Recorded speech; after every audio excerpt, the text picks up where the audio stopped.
দেখো এখানে প্রশ্নটিতে বলছে দুটি লম্ববৃত্তাকার চোঙের আয়তন ও উচ্চতার অনুপাত যথাক্রমে 2:3 এবং 3:8 হলে ব্যাসার্ধের অনুপাত কত হবে। দুটি লম্ববৃত্তাকার চোঙের আয়তন ও উচ্চতার অনুপাত।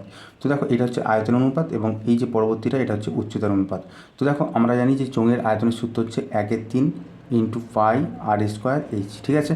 তো দেখো যেহেতু দুজনের ব্যাসার্ধ আলাদা আলাদা হবে এবং উচ্চতা যেহেতু উচ্চতার অনুপাত যেহেতু 2:3 দেওয়া আছে, তো তাহলে আমরা কী করবো না দুজনের আয়তনটা যেটা হবে সেটা হচ্ছে 1/3 পাই। প্রথমটা যদি ব্যাসার্ধ যদি R1 হয় তাহলে R1 square into H1 H2।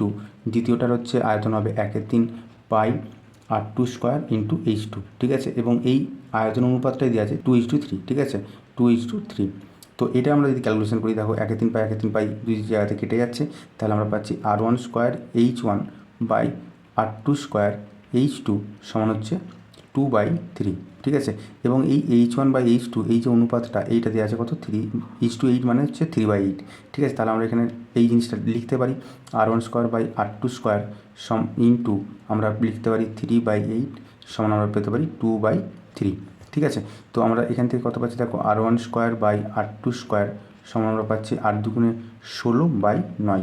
তাহলে এখান থেকে আমরা বলতে পারছি যে R1 বাই R2 সমান হয়ে যাবে 4×4 = 16 এবং 3×3 = 9 মানে 4/3। তাহলে অনুপাতটা কত হবে না অনুপাতটা হবে 4:3, ঠিক আছে। তো সঠিক উত্তর হবে অপশন নাম্বার ঘ, 4:3।